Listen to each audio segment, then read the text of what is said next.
ناظرین، مکہ میں آپ صلی اللہ علیہ وسلم کی امانت اور دیانت کی وجہ سے آپ کو امین کہہ کر پکارا جانے لگا تھا۔ آپ صلی اللہ علیہ وسلم کا یہ لقب بہت مشہور ہو گیا تھا۔ لوگ آپ کو امین کے علاوہ اور کسی نام سے نہیں پکارتے تھے۔ انہی دنوں ابو طالب نے آپ صلی اللہ علیہ وسلم سے کہا، اے بھتیجے، میں ایک بہت غریب آدمی ہوں اور قحط سالی کی وجہ سے اور زیادہ سخت حالات کا سامنا ہے۔ کافی عرصہ سے خشک سالی کا دور چل رہا ہے۔ کوئی ایسا ذریعہ نہیں کہ اپنا کام چلا سکیں، اور نہ ہماری کوئی تجارت ہے۔ ایک تجارتی قافلہ شام جانے والا ہے، اس میں قریش کے لوگ شامل ہیں۔ قریش کی ایک خاتون خدیجہ بن خویلد شام کی طرف اپنا تجارتی سامان بھیجا کرتی ہیں۔ جو شخص ان کا مال لے کر جاتا ہے وہ اپنی اجرت ان سے طے کر لیتا ہے۔ اب اگر تم ان کے پاس جاؤ اور ان کا مال لے جانے کی پیشکش کرو تو وہ ضرور اپنا مال تمہیں دے دیں گی، کیونکہ تمہاری امانت داری کی شہرت ان تک پہنچ چکی ہے۔ اگرچہ میں اس بات کو پسند نہیں کرتا کہ تم شام کے سفر پر جاؤ، یہودی تمہارے دشمن ہیں، لیکن حالات کی وجہ سے میں مجبور ہوں، اس کے علاوہ کوئی چارہ بھی تو نہیں۔ یہاں تک کہہ کر ابو طالب خاموش ہو گئے۔ تب آپ صلی اللہ علیہ وسلم نے ارشاد فرمایا، ممکن ہے وہ خاتون خود میرے پاس کسی کو بھیجے۔ یہ بات آپ صلی اللہ علیہ وسلم نے اس لیے کہی تھی کہ سیدہ خدیجہ رضی اللہ تعالی عنہا کو ایک با اعتماد آدمی کی ضرورت تھی، اور اس وقت مکہ میں آپ صلی اللہ علیہ وسلم سے زیادہ شریف، پاک باز، امانت دار، سمجھدار اور قابل اعتماد آدمی کوئی نہیں تھا۔ ابو طالب اس وقت بہت پریشان تھے۔ آپ صلی اللہ علیہ وسلم کی یہ بات سن کر انہوں نے کہا، اگر تم نہ گئے تو مجھے ڈر ہے وہ کسی اور سے معاملہ طے کر لیں گی۔ یہ کہہ کر ابو طالب اٹھ گئے۔ ادھر آپ صلی اللہ علیہ وسلم کو یقین تھا کہ سیدہ خدیجہ رضی اللہ تعالی عنہا خود ان کی طرف کسی کو بھیجیں گی، اور ہوا بھی یہی۔ سیدہ خدیجہ رضی اللہ تعالی عنہا نے اللہ کے رسول صلی اللہ علیہ وسلم کو بلا بھیجا۔ پھر آپ صلی اللہ علیہ وسلم سے کہا، میں نے آپ کی سچائی، امانت داری اور نیک اخلاق کے بارے میں سنا ہے، اور اسی وجہ سے میں نے آپ کو بلوایا ہے۔ جو معاوضہ آپ کی قوم کے دوسرے آدمیوں کو دیتی ہوں، آپ کو ان سے دگنا دوں گی۔ آپ صلی اللہ علیہ وسلم نے ان کی بات منظور فرما لی۔ پھر آپ صلی اللہ علیہ وسلم اپنے چچا ابو طالب سے ملے، انہیں یہ بات بتائی۔ ابو طالب سن کر بولے، یہ روزی تمہارے لیے اللہ رب العزت نے پیدا فرمائی ہے۔ اس کے بعد آپ صلی اللہ علیہ وسلم سیدہ خدیجہ رضی اللہ تعالی عنہا کا سامان تجارت لے کر شام کی طرف روانہ ہوئے۔ سیدہ خدیجہ رضی اللہ تعالی عنہا کے غلام میسرہ آپ صلی اللہ علیہ وسلم کے ساتھ تھے۔ روانگی کے وقت حضرت خدیجہ رضی اللہ تعالی عنہا نے میسرہ سے کہا، کسی معاملے میں ان کی نافرمانی نہ کرنا، جو یہ کہیں وہی کرنا، ان کی رائے سے اختلاف نہ کرنا۔ آپ صلی اللہ علیہ وسلم کے سب چچاؤں نے قافلے والوں سے آپ کی خبرگیری رکھنے کی درخواست کی۔ اس کی وجہ یہ بھی تھی کہ ذمہ داری کے لحاظ سے یہ آپ صلی اللہ علیہ وسلم کا پہلا تجارتی سفر تھا۔ گویا آپ صلی اللہ علیہ وسلم اس کام میں بالکل نئے تھے۔ ادھر آپ روانہ ہوئے، ادھر آپ صلی اللہ علیہ وسلم کے معجزات شروع ہو گئے۔ ایک بدلی نے آپ صلی اللہ علیہ وسلم کے اوپر سایہ کر لیا۔ آپ صلی اللہ علیہ وسلم کے ساتھ ساتھ چلنے لگی۔ جب آپ صلی اللہ علیہ وسلم شام پہنچے تو بصرہ شہر کے بازار میں ایک درخت کے سائے میں اترے۔ یہ درخت ایک عیسائی راہب نستورہ کی خانقاہ کے سامنے تھا۔ اس راہب نے میسرہ کو دیکھا تو خانقاہ سے نکل آیا۔ اس وقت اس نے آپ صلی اللہ علیہ وسلم کو دیکھا۔ آپ صلی اللہ علیہ وسلم درخت کے نیچے ٹھہرے ہوئے تھے۔ اس نے میسرہ سے پوچھا، یہ شخص کون ہے جو اس درخت کے نیچے موجود ہے؟ میسرہ نے کہا، یہ ایک قریشی شخص ہیں، حرم والوں میں سے ہیں۔ یہ سن کر راہب نے کہا، اس درخت کے نیچے نبی کے سوا کوئی آدمی نہیں بیٹھا۔ مطلب یہ تھا کہ اس درخت کے نیچے آج تک کوئی شخص نہیں بیٹھا۔ اللہ تعالیٰ نے اس درخت کو ہمیشہ اس سے بچایا ہے کہ اس کے نیچے نبی کے سوا کوئی دوسرا شخص بیٹھے۔ اس کے بعد اس نے میسرہ سے پوچھا، کیا ان کی آنکھوں میں سرخی ہے؟ میسرہ نے جواب دیا، ہاں بالکل ہے، اور یہ سرخی ان کی آنکھوں میں مستقل رہتی ہے۔ اب نستورہ نے کہا، یہ وہی ہیں۔ میسرہ نے حیران ہو کر اس کی طرف دیکھا اور بولے، کیا مطلب یہ وہی ہیں؟ کون وہی؟ یہ آخری پیغمبر ہیں۔ کاش میں وہ زمانہ پا سکتا جب انہیں ظہور کا حکم ملے گا، یعنی جب انہیں نبوت ملے گی۔ اس کے بعد وہ چپکے سے آپ صلی اللہ علیہ وسلم کے پاس پہنچا۔ پہلے تو اس نے آپ صلی اللہ علیہ وسلم کے سر کو بوسہ دیا، پھر آپ صلی اللہ علیہ وسلم کے قدموں کو بوسہ دیا اور بولا، میں آپ پر ایمان لاتا ہوں اور گواہی دیتا ہوں کہ آپ صلی اللہ علیہ وسلم وہی ہیں جن کا ذکر اللہ تعالیٰ نے تورات میں فرمایا ہے۔ اس کے بعد نستورہ نے کہا، اے محمد صلی اللہ علیہ وسلم، میں نے آپ میں وہ تمام نشانیاں دیکھ لی ہیں جو پرانی کتابوں میں آپ کی نبوت کی علامتوں کے طور پر درج ہیں۔ صرف ایک نشانی باقی ہے، اس لیے آپ ذرا اپنے کندھے سے کپڑا ہٹائیں۔ آپ صلی اللہ علیہ وسلم نے اپنے شانہ مبارک سے کپڑا ہٹا دیا۔ تب نستورہ نے وہاں مہر نبوت کو جگمگاتے دیکھا۔ وہ فوراً مہر نبوت کو چومنے کے لیے جھک گیا، پھر بولا، میں گواہی دیتا ہوں کہ اللہ تعالیٰ کے سوا کوئی عبادت کے لائق نہیں، اور میں گواہی دیتا ہوں کہ آپ صلی اللہ علیہ وسلم اللہ تعالیٰ کے پیغمبر ہیں۔ آپ کے بارے میں حضرت عیسیٰ ابن مریم علیہ السلام نے خوشخبری دی تھی، اور انہوں نے کہا تھا، میرے بعد اس درخت کے نیچے کوئی نہیں بیٹھے گا سوائے اس پیغمبر کے جو امی یعنی ان پڑھ، ہاشمی، عربی اور مکی یعنی مکہ کے رہنے والے ہوں گے۔ قیامت میں حوض کوثر اور شفاعت والے ہوں گے۔ ناظرین، اس واقعے کے بعد آپ صلی اللہ علیہ وسلم بصرہ کے بازار تشریف لے گئے۔ وہاں آپ صلی اللہ علیہ وسلم نے مال فروخت کیا جو ساتھ لائے تھے اور کچھ چیزیں خریدیں۔ اس خرید و فروخت کے دوران ایک شخص نے آپ صلی اللہ علیہ وسلم سے کچھ جھگڑا کیا اور بولا، لات اور عزا کی قسم کھاؤ۔ آپ صلی اللہ علیہ وسلم نے ارشاد فرمایا، میں نے ان بتوں کے نام پر کبھی قسم نہیں کھائی۔ آپ صلی اللہ علیہ وسلم کا یہ جملہ سن کر وہ شخص چونک اٹھا۔ شاید وہ گزشتہ آسمانی کتاب کا کوئی عالم تھا اور اس نے آپ صلی اللہ علیہ وسلم کو پہچان لیا تھا، چنانچہ بولا، آپ ٹھیک کہتے ہیں۔ اس کے بعد اس نے میسرہ سے علیحدگی میں ملاقات کی، کہنے لگا، میسرہ، یہ نبی ہیں، قسم ہے اس ذات کی جس کے ہاتھ میں میری جان ہے، یہ وہی ہے جن کا ذکر ہمارے راہب اپنی کتابوں میں پاتے ہیں۔ میسرہ نے اس کی اس بات کو ذہن نشین کر لیا۔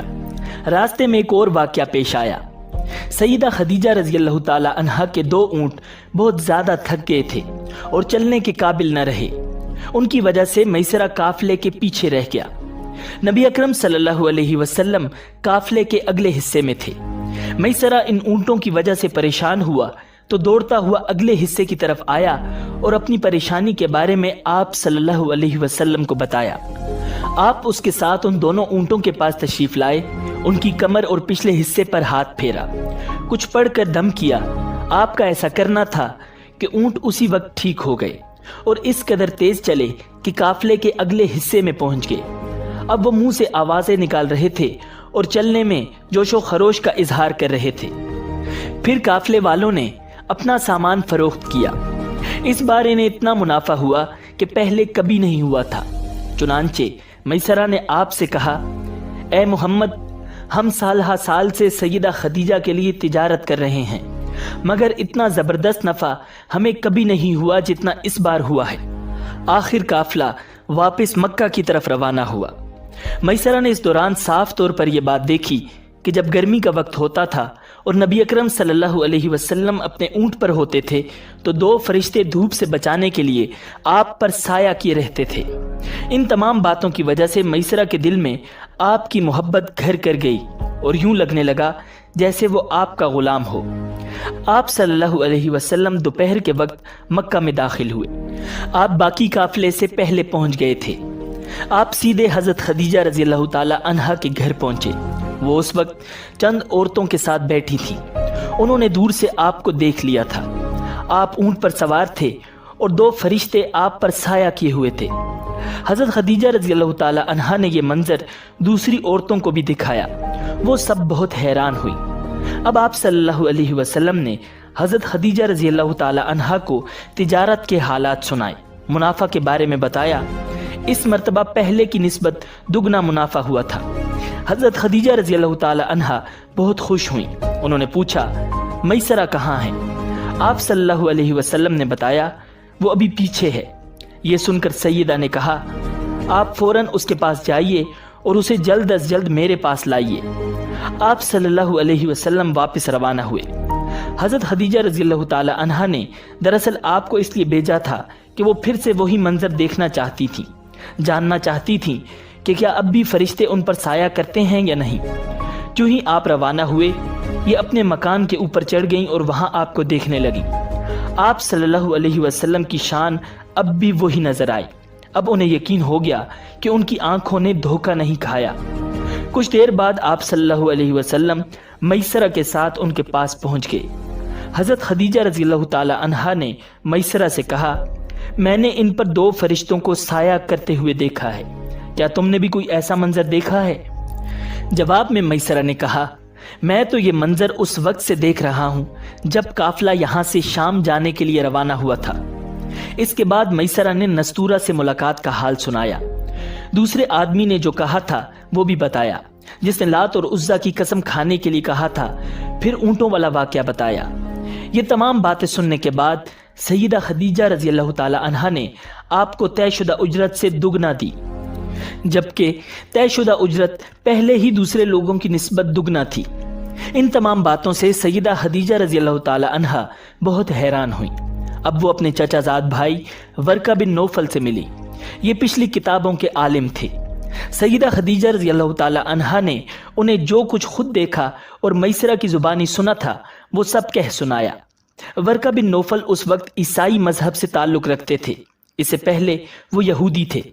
سیدہ خدیجہ رضی اللہ تعالی عنہا کی تمام باتیں سن کر ورقہ بن نوفل نے کہا، خدیجہ، اگر یہ باتیں سچ ہیں تو سمجھ لو محمد اس امت کے نبی ہیں۔ میں یہ بات جان چکا ہوں کہ وہ اس امت کے ہونے والے نبی ہیں۔ دنیا کو انہی کا انتظار تھا، یہی ان کا زمانہ ہے۔ ناظرین، یہاں یہ بات بھی واضح ہو جائے کہ نبی اکرم صلی اللہ علیہ وسلم نے سیدہ خدیجہ رضی اللہ تعالی عنہا کے لیے تجارتی سفر صرف ایک بار ہی نہیں کیا، چند سفر اور بھی کیے۔ سیدہ خدیجہ رضی اللہ تعالی عنہا ایک شریف اور پاک باز خاتون تھی۔ نسب کے اعتبار سے بھی قریش میں سب سے اعلیٰ تھیں۔ انہیں قریش کی سیدہ کہا جاتا تھا۔ قوم کے بہت سے لوگ ان سے نکاح کے خواہش مند تھے۔ کئی نوجوانوں کے پیغام ان تک پہنچ چکے تھے، لیکن انہوں نے کسی کے پیغام کو قبول نہیں کیا تھا۔ نبی اکرم صلی اللہ علیہ وسلم تجارت کے سفر سے واپس آئے تو آپ صلی اللہ علیہ وسلم کی خصوصیات دیکھ کر اور آپ کی باتیں سن کر وہ آپ صلی اللہ علیہ وسلم سے بہت زیادہ متاثر ہو چکی تھیں۔ لہٰذا انہوں نے نفیسہ نامی ایک خاتون کو آپ صلی اللہ علیہ وسلم کی خدمت میں بھیجا۔ انہوں نے آ کر آپ سے کہا کہ اگر کوئی دولت مند اور پاک باز خاتون خود آپ کو نکاح کی پیشکش کرے تو کیا آپ مان لیں گے؟ ان کی بات سن کر آپ صلی اللہ علیہ وسلم نے فرمایا، وہ کون ہیں؟ نفیسہ نے فوراً کہا، خدیجہ بن خویلد۔ آپ صلی اللہ علیہ وسلم نے انہیں اجازت دے دی۔ نفیسہ پھر سیدہ خدیجہ رضی اللہ تعالی عنہا کے پاس آئیں، انہیں ساری بات بتائی۔ سیدہ خدیجہ رضی اللہ تعالی عنہا نے اپنے چچا عمر بن اسد کو اطلاع کرائی تاکہ وہ آ کر نکاح کر دیں۔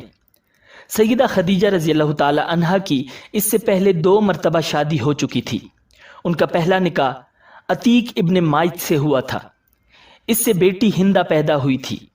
عتیق کے فوت ہو جانے کے بعد سیدہ کا دوسرا نکاح ابو حالہ نامی شخص سے ہوا تھا۔ ابو حالہ کی وفات کے بعد سیدہ خدیجہ رضی اللہ تعالی عنہا بیوگی کی زندگی گزار رہی تھیں کہ انہوں نے آپ صلی اللہ علیہ وسلم سے نکاح کا ارادہ کر لیا۔ اس وقت سیدہ کی عمر 40 سال کے لگ بھگ تھی۔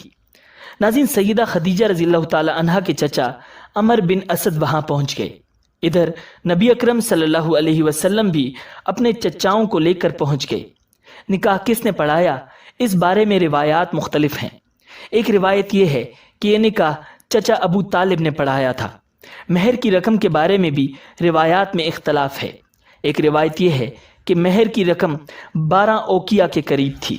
دوسری روایت یہ ہے کہ آپ صلی اللہ علیہ وسلم نے مہر میں 20 جوان اونٹنیاں دیں۔ نکاح کے بعد نبی اکرم صلی اللہ علیہ وسلم نے ولیمے کی دعوت کھلائی اور اس دعوت میں آپ نے 1 یا 2 اونٹ ذبح کیے۔ ناظرین، آپ صلی اللہ علیہ وسلم کی عمر 35 سال ہوئی تو مکہ میں زبردست سیلاب آیا۔ قریش نے سیلاب سے محفوظ رہنے کے لیے ایک بند بنا رکھا تھا مگر یہ سیلاب اس قدر زبردست تھا کہ بند توڑ کر کعبے میں داخل ہو گیا۔ پانی کے زبردست ریلے اور پانی کے اندر جمع ہونے کی وجہ سے کعبے کی دیواروں میں شگاف پڑ گئے۔ اس سے پہلے ایک مرتبہ یہ دیواریں آگ لگ جانے کی وجہ سے کمزور ہو چکی تھیں، اور یہ واقعہ اس طرح ہوا تھا کہ ایک مرتبہ کوئی عورت کعبے کو دھونی دے رہی تھی کہ اس آگ میں سے ایک چنگاری اڑ کر کعبے کے پردوں تک پہنچ گئی۔ اس سے پردوں کو آگ لگ گئی اور دیواریں تک جل گئیں۔ اس طرح دیواریں بہت کمزور ہو گئی تھیں۔ یہی وجہ تھی کہ سیلاب نے ان کمزور دیواروں میں شگاف کر دیے۔ ناظرین، سیدنا ابراہیم علیہ السلام نے کعبے کی جو دیواریں اٹھائی تھیں وہ 9 گز اونچی تھیں، ان پر چھت نہیں تھی۔ لوگ کعبے کے لیے نذرانے وغیرہ لاتے تھے۔ یہ نذرانے کپڑے اور خوشبوئیں وغیرہ ہوتی تھیں۔ کعبے کے اندر جو کنواں تھا، یہ سب نذرانے اس کنویں میں ڈال دیے جاتے تھے۔ کنواں اندرونی حصے میں دائیں طرف تھا، اس کو کعبے کا خزانہ کہا جاتا تھا۔ کعبے کے خزانے کو ایک مرتبہ ایک چور نے چرانے کی کوشش کی، چور کنویں ہی میں مر گیا۔ اس کے بعد اللہ تعالیٰ نے اس کی حفاظت کے لیے ایک سانپ کو مقرر کر دیا۔ یہ سانپ کنویں کی منڈیر پر بیٹھا رہتا تھا، کسی کو خزانے کے نزدیک نہیں آنے دیتا تھا۔ قریش بھی اس سے خوفزدہ رہتے تھے۔ اب جب کہ کعبے کی دیواروں میں شگاف پڑ گئے اور نئے سرے سے اس کی تعمیر کا مسئلہ پیش آیا تو اللہ تعالیٰ نے ایک پرندے کو بھیجا، وہ اس سانپ کو اٹھا لے گیا۔ یہ دیکھ کر قریش کے لوگ بہت خوش ہوئے۔ اب انہوں نے نئے سرے سے کعبے کی تعمیر کا فیصلہ کر لیا اور پروگرام بنایا کہ بنیادیں مضبوط بنا کر دیواروں کو زیادہ اونچا اٹھایا جائے۔ اس طرح دروازے کو بھی اونچا کر دیا جائے تاکہ کعبے میں کوئی داخل نہ ہو، صرف وہی شخص داخل ہو جسے وہ اجازت دیں۔ اب انہوں نے پتھر جمع کیے۔ ہر قبیلہ اپنے حصے کے پتھر الگ جمع کر رہا تھا۔ چندہ بھی جمع کیا گیا۔ چندے میں انہوں نے پاک کمائی دی، ناپاک کمائی نہیں دی۔ مثلاً طوائفوں کی آمدنی، سود کی کمائی، دوسروں کا مال غصب کر کے حاصل کی گئی دولت چندے میں نہیں دی، اور پاک کمائی انہوں نے بلا وجہ نہیں دی تھی۔ ایک خاص واقعہ پیش آیا تھا جس سے وہ اس نتیجے پر پہنچے تھے کہ اس کام میں صرف پاک کمائی لگائی جائے گی۔ ناظرین، وہ واقعہ یوں تھا کہ ایک قریشی سردار ابو وہب عمر بن عابد نے جب یہ کام شروع کرنے کے لیے ایک پتھر اٹھایا تو پتھر اس کے ہاتھ سے نکل کر پھر اسی جگہ پہنچ گیا جہاں سے اسے اٹھایا گیا تھا۔ اس پر قریشی حیران و پریشان ہو گئے۔ آخر خود وہب کھڑا ہوا اور بولا، اے گروہ قریش، کعبے کی بنیادوں میں سوائے پاک مال کے کوئی دوسرا مال شامل مت کرنا۔ بیت اللہ کی تعمیر میں کسی بدکار عورت کی کمائی، سود کی کمائی یا زبردستی حاصل کی گئی دولت ہرگز شامل نہ کرنا۔ یہ وہب نبی اکرم صلی اللہ علیہ وسلم کے والد حضرت عبداللہ کا ماموں تھا اور اپنی قوم میں ایک شریف آدمی تھا۔ جب قریش کے لوگ خانہ کعبہ کی تعمیر کے لیے پتھر ڈھونڈ رہے تھے تو ان کے ساتھ نبی اکرم صلی اللہ علیہ وسلم بھی پتھر ڈھونڈنے میں شریک تھے۔ آپ صلی اللہ علیہ وسلم پتھر اپنی گردن پر رکھ کر لا رہے تھے۔ تعمیر شروع کرنے سے پہلے قریش کے لوگوں نے خوف محسوس کیا کہ دیواریں گرانے سے کہیں ان پر کوئی مصیبت نہ نازل ہو جائے۔ آخر ایک سردار ولید بن مغیرہ نے کہا، کعبہ کی دیواریں گرانے سے تمہارا ارادہ اصلاح اور مرمت کا ہے یا اس کو خراب کرنے کا؟ جواب میں لوگوں نے کہا، ظاہر ہے ہم تو مرمت اور اصلاح چاہتے ہیں۔ یہ سن کر ولید نے کہا، تب پھر سمجھ لو اللہ تعالیٰ اصلاح کرنے والوں کو برباد نہیں کرتا۔ ناظرین، پھر ولید ہی نے گرانے کے کام کی ابتدا کی، لیکن اس نے بھی صرف ایک حصہ ہی گرایا کہ معلوم ہو جائے کہ ان پر کوئی تباہی تو نہیں آتی۔ جب وہ رات خیریت سے گزر گئی تب دوسرے دن سب لوگ اس کے ساتھ شریک ہو گئے اور پوری عمارت گرا دی، یہاں تک کہ اس کی بنیاد تک پہنچ گئی۔ یہ بنیاد حضرت ابراہیم علیہ السلام کے ہاتھ کی رکھی ہوئی تھی۔ حضرت ابراہیم علیہ السلام نے بنیادوں میں سبز رنگ کے پتھر رکھے تھے۔ یہ پتھر اونٹ کی کوہان کی طرح کے تھے اور ایک دوسرے سے جڑے ہوئے تھے۔ ان لوگوں کے لیے ان کو توڑنا بہت مشکل کام ثابت ہوا۔ دائیں کونے کے نیچے سے قریش کو ایک تحریر ملی۔ وہ تحریر سریانی زبان میں لکھی ہوئی تھی۔ انہیں سریانی زبان نہیں آتی تھی۔ آخر ایک یہودی کو تلاش کر کے لایا گیا۔ اس نے وہ تحریر پڑھ کر انہیں سنائی۔ تحریر یہ تھی، میں اللہ ہوں، مکہ کا مالک، جس کو میں نے اس دن پیدا کیا جس دن میں نے آسمانوں اور زمین کو پیدا کیا، جس دن میں نے سورج اور چاند بنائے، میں نے اس کو یعنی مکہ کو 7 فرشتوں کے ذریعے گھیر دیا ہے۔ اس کی عظمت اس وقت تک ختم نہیں ہوگی جب تک کہ اس کے دونوں طرف پہاڑ موجود ہیں۔ ان پہاڑوں سے مراد ایک تو ابو قیس پہاڑ ہے جو کہ صفا پہاڑی کے سامنے ہے، اور دوسرا کیکان پہاڑ ہے جو مکہ کے قریب ہے اور جس کا رخ ابو قیس پہاڑ کی طرف ہے، اور یہ شہر اپنے باشندوں کے لیے پانی اور دودھ کے لحاظ سے بہت بابرکت اور نفع والا ہے۔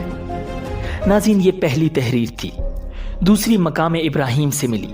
اس میں لکھا تھا، مکہ اللہ تعالیٰ کا محترم اور معظم شہر ہے، اس کا رزق 3 راستوں سے اس میں آتا ہے۔ ناظرین، یہاں 3 راستوں سے مراد قریش کے 3 تجارتی راستے ہیں۔ ان راستوں سے قافلے آتے جاتے تھے۔ تیسری تحریر اس سے کچھ فاصلے سے ملی۔ اس میں لکھا تھا، جو بھلائی بوئے گا لوگ اس پر رشک کریں گے، یعنی اس جیسا بننے کی کوشش کریں گے، اور جو شخص رسوائی بوئے گا وہ رسوائی اور ندامت پائے گا۔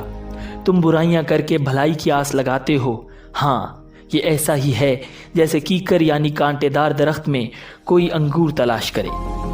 ناظرین، یہ تحریر کعبے کے اندر پتھر پر کھدی ہوئی ملی۔ کعبے کی تعمیر کے سلسلے میں قریش کو پتھروں کے علاوہ لکڑی کی بھی ضرورت تھی۔ چھت اور دیواروں میں لکڑی کی ضرورت تھی۔ لکڑی کا مسئلہ اس طرح حل ہوا کہ ایک جہاز عرب کے ساحل سے آ کر ٹکرا گیا۔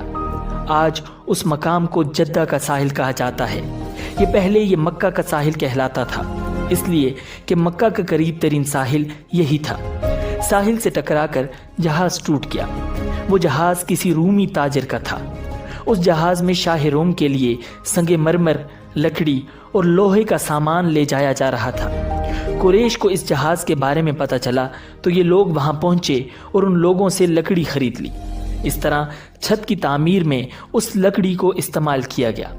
آخر خانہ کعبہ کی تعمیر کا کام حجر اسود تک پہنچ گیا۔ اب یہاں ایک نیا مسئلہ پیدا ہو گیا۔ سوال یہ پیدا ہوا کہ حجر اسود کون اٹھا کر اس جگہ پر رکھے گا؟ ہر قبیلہ یہ فضیلت خود حاصل کرنا چاہتا تھا۔ یہ جھگڑا اس حد تک بڑھا کہ مرنے مارنے تک کی نوبت آ گئی۔ لوگ ایک دوسرے کو قتل کرنے پر تل گئے۔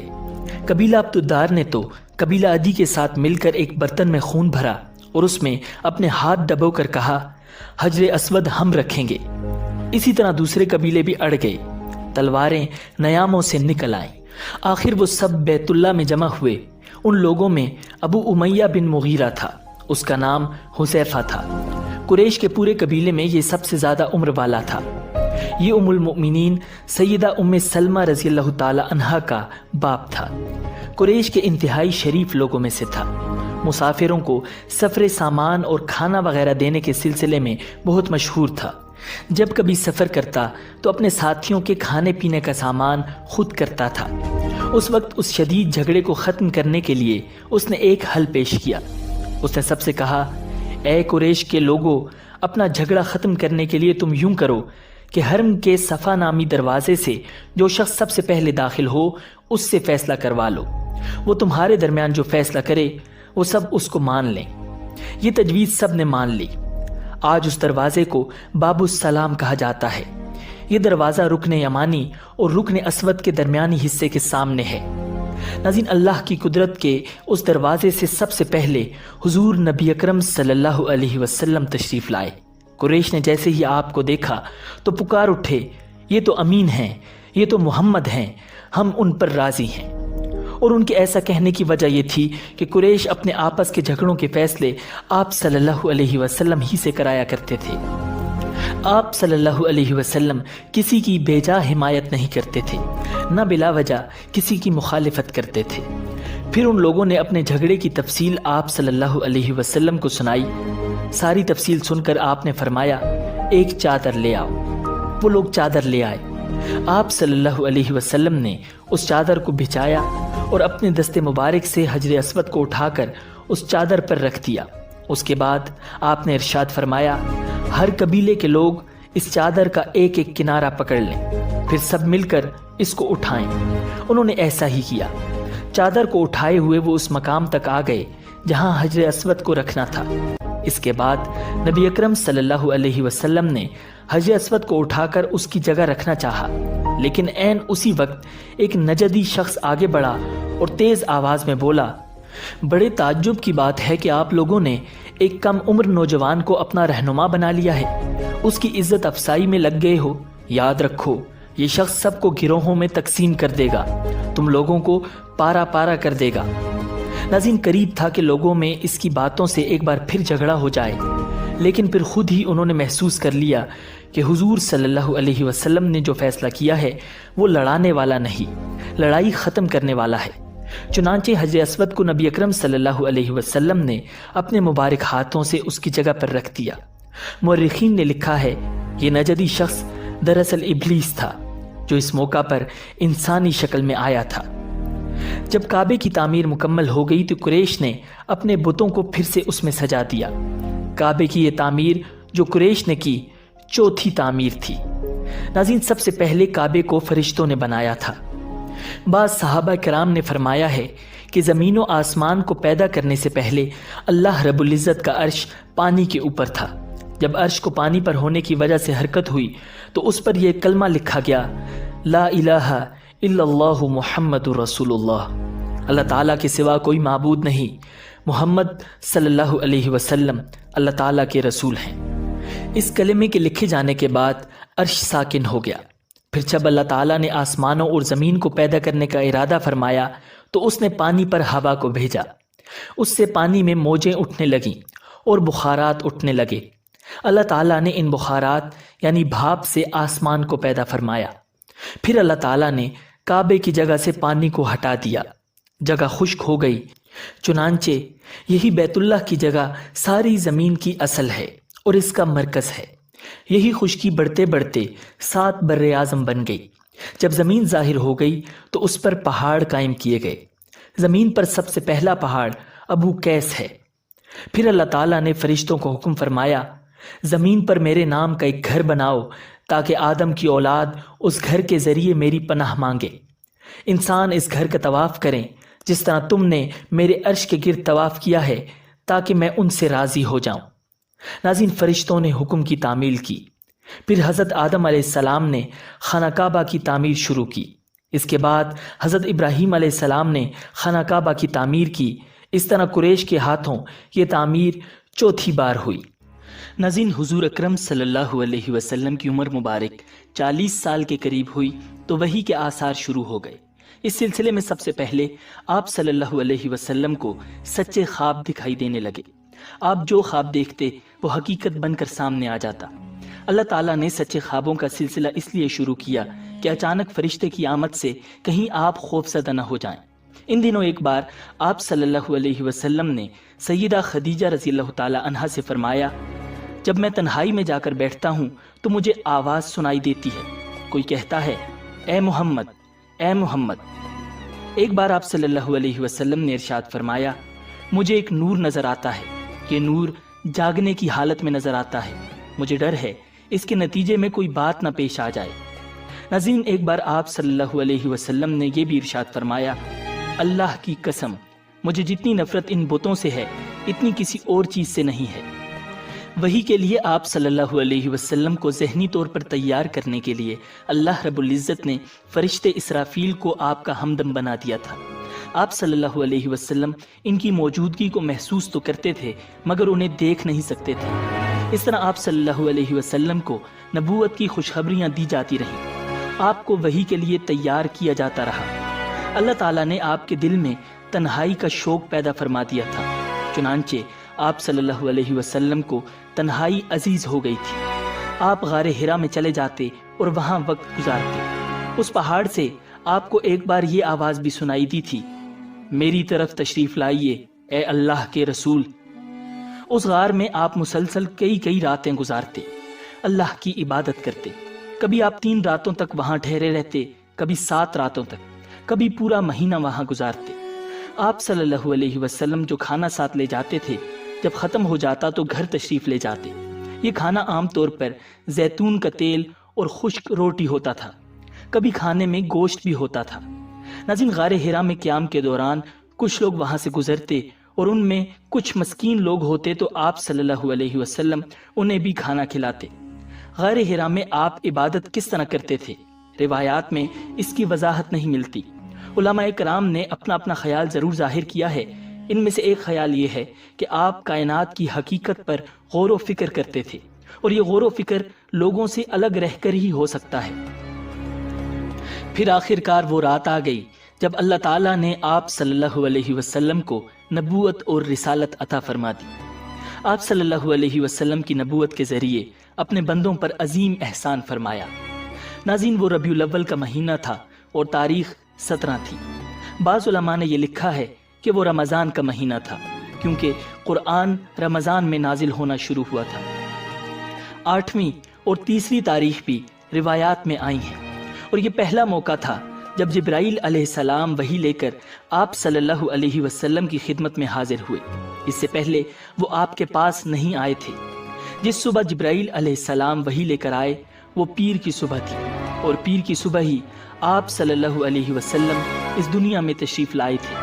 ناظرین، آپ صلی اللہ علیہ وسلم فرمایا کرتے تھے، پیر کے دن کا روزہ رکھو، کیونکہ میں پیر کے دن پیدا ہوا، پیر کے دن ہی مجھے نبوت ملی۔ بہرحال اس بارے میں روایات مختلف ہیں۔ یہ بات طے ہے کہ اس وقت آپ صلی اللہ علیہ وسلم کی عمر مبارک کا 40واں سال تھا۔ آپ اس وقت نیند میں تھے کہ جب جبرائیل علیہ السلام تشریف لے آئے۔ ان کے ہاتھ میں ایک ریشمی کپڑا تھا اور اس کپڑے میں ایک کتاب تھی۔ انہوں نے آتے ہی کہا، اقرا، یعنی پڑھیے۔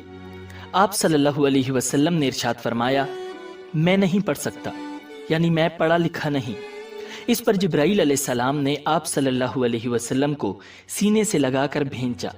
آپ فرماتے ہیں کہ انہوں نے مجھے اس زور سے بھینچا کہ مجھے موت کا گمان ہوا۔ اس کے بعد انہوں نے مجھے چھوڑ دیا، پھر کہا، پڑھیے، یعنی جو میں کہوں وہ پڑھیے۔ اس پر آپ صلی اللہ علیہ وسلم نے ارشاد فرمایا، میں کیا پڑھوں؟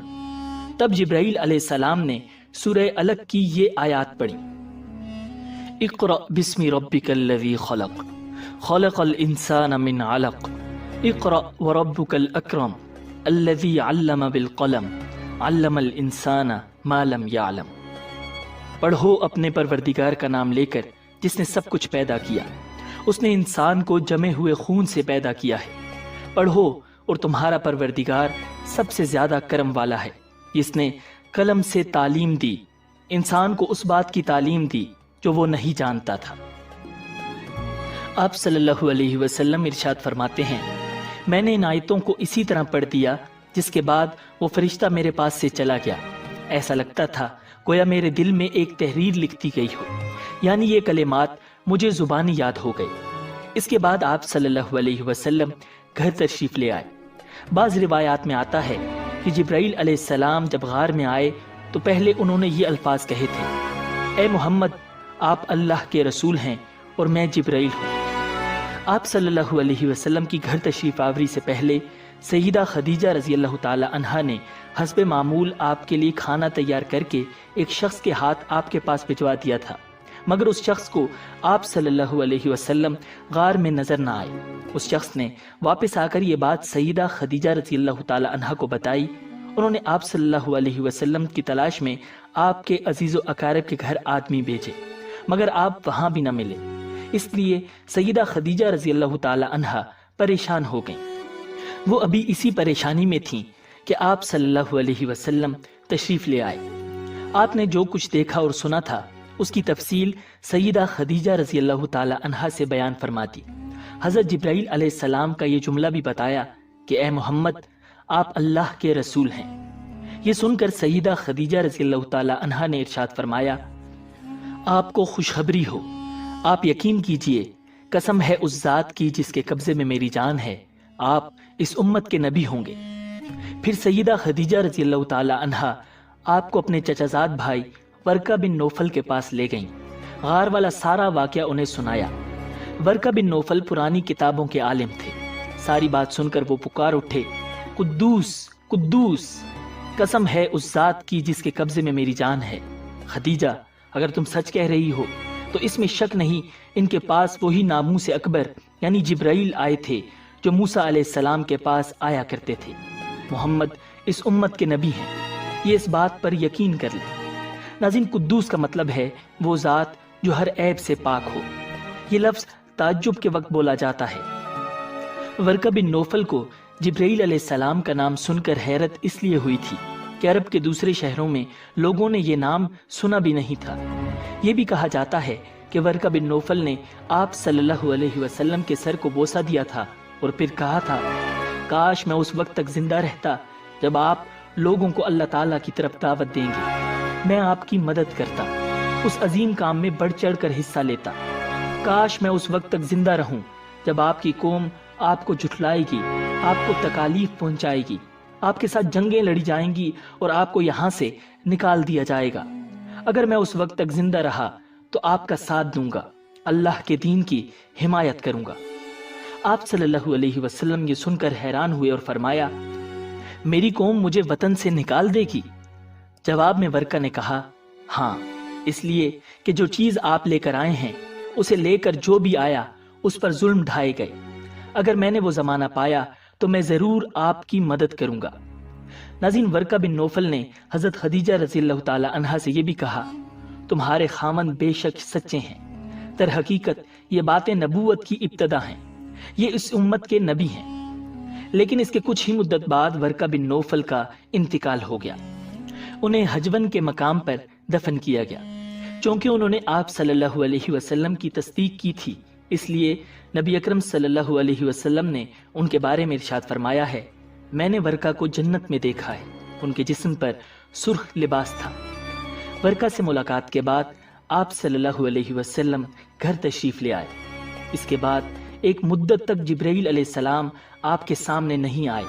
درمیان میں جو وقفہ ڈالا گیا اس میں اللہ تعالیٰ کی یہ حکمت تھی کہ آپ کے مبارک دل پر جبرائیل علیہ السلام کو دیکھ کر جو خوف پیدا ہو گیا تھا اس کا اثر زائل ہو جائے اور ان کے نہ آنے کی وجہ سے آپ کے دل میں وحی کا شوق پیدا ہو جائے۔